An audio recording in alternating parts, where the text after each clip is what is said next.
اور تب ابرہا نے عبد المطلب کے لیے تمام احترام کھو دیا اور اس نے کہا کہ میں تمہارے مقدس گھر کو ڈھانے آیا ہوں اور تم مجھ سے اپنے اونٹوں کے بارے میں بات کرنے آئے ہو۔ ابرہا نے سوچا کہ شاید عبد المطلب اپنے کعبہ کے بارے میں بحث کرنے والے ہیں اور اس لیے وہ آپ کی تعظیم کر رہا تھا، اور پھر جب آپ نے اپنے اونٹوں کا مطالبہ کیا تو اس نے کہا میں نے آپ کے لیے تمام احترام کھو دیا۔ پھر عبد المطلب نے زبردست جواب دیا جو دل سے سننے والا ہے۔ عبد المطلب نے فرمایا کعبے کے ایک مالک ہیں جو اس کی حفاظت فرمائیں گے، اور اونٹوں کا مالک میں ہوں تو ان کی حفاظت کا ذمہ میرا ہے۔ عبد المطلب کے جواب کی وجہ سے ابرہا نے اونٹوں کو واپس کر دیا، اور پھر قریش نے شہر چھوڑ دیا اور پہاڑوں کی گھاٹیوں اور چوٹیوں پہ پناہ گزیر ہو گئے۔ بہت دعا کرنے کے بعد عبد المطلب کعبہ کا طواف کرتے ہیں۔ اس کے بعد عبد المطلب کعبے کا دروازہ پکڑ کر اللہ سے التجا کر رہے ہیں کہ او اللہ، ہم اس فوج سے نہیں لڑ سکتے، وہ ہمارے سے بہت مضبوط ہیں، ان کے پاس ہاتھی ہے اور ہزاروں آدمی ہیں، آپ ہماری مدد کریں، آپ اس کی حفاظت فرمائیں۔ پھر یہ لوگ کعبہ کی طرف بڑھنے لگے۔ ہاتھی نے مزید چلنے سے انکار کر دیا۔ ہاتھی رک گیا۔ حیران کن بات ہے، انہوں نے اسے مارنا شروع کیا۔ ہاتھی مزید نہیں چلا۔ انہوں نے جب اس کا رخ موڑ کے اسے پیٹا، وہ بھاگ گیا۔ جب انہوں نے اسے روکا اور اس کا رخ موڑا تو وہ پھر سے رک گیا۔ سبحان اللہ، کس نے روکا اسے؟ اللہ سبحانہ و تعالیٰ نے۔ وہ بحث کر رہے تھے کہ کیا کریں، اتنے میں پرندے آ گئے۔ وہ دیکھتے ہیں پرندے جو پتہ نہیں آسمان میں کہاں سے آئے۔ ان پرندوں میں سے ہر ایک کے پاس 3 کنکر کی پتھریاں تھیں۔ ہر کنکر کی پتھری بہت چھوٹی تھی، چھوٹی چھوٹی کنکریاں مٹی سے بنی ہوئی، اور بہت اونچائیوں سے جب ابابیل کے اس لشکر نے ابرہا کی فوجوں پہ زور سے سنگ باری کی اور کنکریاں اتنی زور سے نیچے آئیں، آج ہم گریوٹی کے بارے میں پڑھتے ہیں اور بے شمار چیزوں کے بارے میں۔ واللہ اگر آپ سورہ فیل کی اس تشریح پر نگاہ ڈالیں تو آپ سمجھ جائیں گے، جب اتنی اونچائیوں سے کنکریاں گرائی گئیں تو کنکریاں ان لوگوں کے جسم کو چیرتے ہوئے زمین پہ گرتیں اور انہیں موقع پہ ہی ہلاک کر دیتیں، اور لوگ دیکھ رہے تھے۔ اللہ اکبر! کیا عبد المطلب نے کہا نہیں تھا کہ کعبے کے ایک مالک ہیں جو اس کی حفاظت فرمائیں گے؟ تمہیں یاد رکھنا ہوگا کہ اس دن سے لے کے آج تک کعبہ کی حفاظت اللہ سبحانہ و تعالیٰ فرما رہے ہیں، تو یہ عذاب اللہ سبحانہ و تعالیٰ کا بھیجا ہوا تھا۔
کیا تم نے نہیں دیکھا کہ تمہارے پروردگار نے ہاتھی والوں کے ساتھ کیا کیا؟ کیا اس نے ان کا داؤں غلط نہیں کیا؟ اور اس نے ان پر جھنڈ کے جھنڈ پرندے چھوڑ دیے جو ان پر کھنگر کی پتھریاں پھینکتے تھے، تو اس نے ان کو ایسا کر دیا جیسے کھایا ہوا بھس۔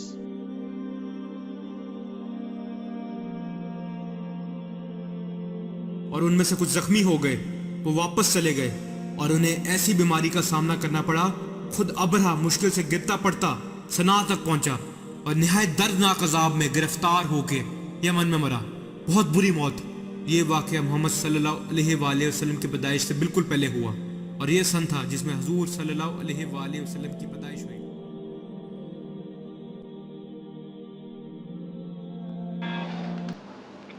Wow, like this is very, very beautiful. Like it's so beautiful in the sense that, you know, one thing, like this whole video is just like, no matter how big your problem is that you think and you feel you can't overcome it, just always pray, even at the dying moment. Always pray, because God got you through the end, you know. Like this is unexpected and it is so, so beautiful and surprising, because I didn't actually expect to see this kind of thing, you know. Like, even him himself is even surprised.